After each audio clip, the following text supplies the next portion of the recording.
thevoicebeforethevoid.net. Plastic Bottles at Midnight in Mongolia. By Meredith Potts. Read by The Voice Before the Void. Dusk did not even begin until 9:45 p.m. on this May night in Mongolia's capital city. Still feeling energized, I took the long way home from a friend's house at 12 midnight through Chinggis Square. It has been more than 4 years since I was last in Mongolia.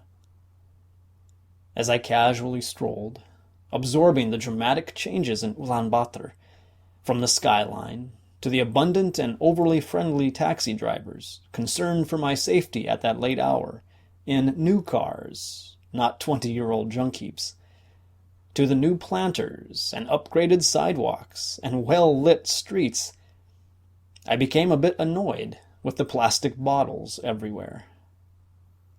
My first inclination was to pick them up and put them in the recycle bin. Then I remembered that I was not in the United States, and there are no recycle bins in Mongolia. As an avid recycler, the thought of putting a plastic bottle in a trash can made me feel a bit awkward, so I tried to ignore the bottles. Across the square, I saw a husband and wife picking through the trash cans in search of bottles.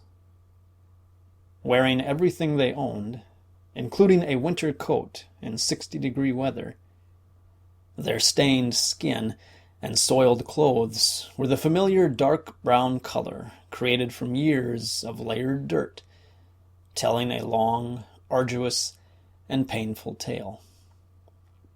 The rice bag he dragged behind him was almost full. I walked around the square, collecting bottles until my arms were overflowing, something we volunteer to do at home. I walked over to the husband and unloaded my arms into the rice bag. One of the bottles still had some grape-flavored soda in it. I handed the bottle to him, asking, "Is it okay? Zugiru, to drink, or no? Ukui?" in my one-word kindergarten Mongolian. I could see a tiny glint in his eyes, and the corners of his lips turned up ever so slightly. He gulped it down. We both thanked each other a few times over, as I was happy to know the bottles would be recycled. Though it is an activity of desperation for them, not choice, I was very glad someone was doing it. I started to walk out of the square. Again, the bottles were everywhere. With another armload, I walked back to the man with the bag. This time he was with his wife. I had found a bottle with some water in it. I handed the bottle to her. Sometimes the trash pickers are aggressive. Often they are drunk. Almost always they are adults. In 2004, during my very first week in Mongolia, a man was found dead in the stairwell of my apartment building. He had been beaten to death in a drunken fight over the rights to dig through the building's dumpster. This couple was not aggressive. They were not drunk. His face was deformed from what looked to be a terrible burn. He was humbled and appreciative. Me, the foreigner, helping them pick up trash in the middle of the night. She was grateful and ashamed. Both were bewildered, with the same look on their faces I saw so often during my years of delivering clothes, ger to ger, hand to hand.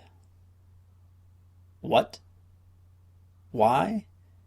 You have come from where? To do this for me? I gave them 5,000 tugruk. My heart strained as I looked into their eyes for the few seconds they let me hold contact. For her, it was barely a split second. 5,000 Mongolian tugruk, about $2.50 is more than twice what they will be paid for their night's worth of scouring trash cans across the city, filling a rice bag with 200+ bottles.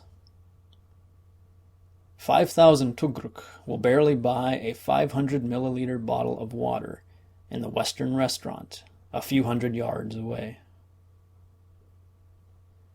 Though a lifelong photographer with a camera in my pocket, I refrained from taking a photograph. I felt her shame so strongly that I did not want to add to it by making her feel like a show. Nor did I want any confusion about my motives. I just wanted to help fellow humans who were suffering, and show them respect that I am sure they rarely, if ever, receive. Meredith Potts is the executive director of the nonprofit NGO FIRE, the Flagstaff International Relief Effort, based in Flagstaff, Arizona, and Ulaanbaatar, Mongolia. Since 1997, FIRE has been administering aid programs in Mongolia, with a current focus on viral hepatitis and liver cancer, which are epidemic in Mongolia. As of May of 2015, FIRE has also begun a relief project for the survivors of the village of Langtang in Nepal. The village was almost completely destroyed by a landslide triggered by the earthquake of April 25th. You can learn more and help support FIRE at fireprojects.org. FIRE is a registered 501c3 nonprofit organization in the United States. All contributions are tax deductible.